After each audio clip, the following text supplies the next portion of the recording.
the difference in a leader and a boss. I really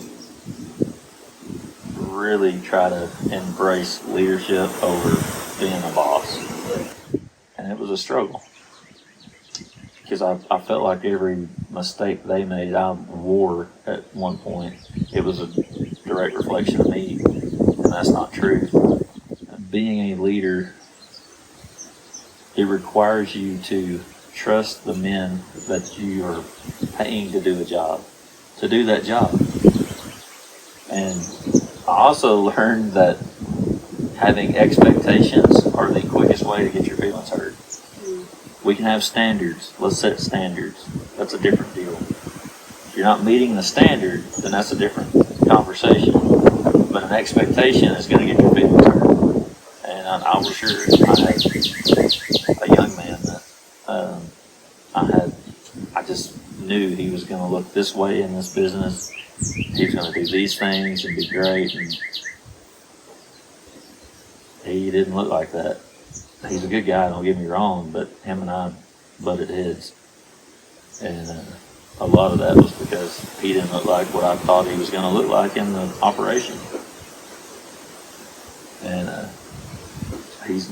he left, and thankfully we're still friends, and still do some life together. He still comes back and cowboys for us.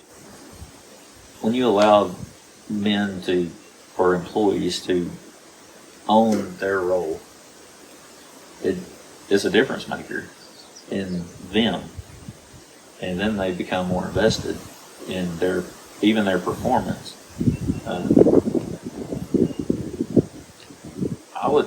I would say this still feels like family. It feels like we're on a family operation. It's not me and the guys that work for me. There's going to be conflict at some point. And conflict is important because then it opens the door for reconciliation.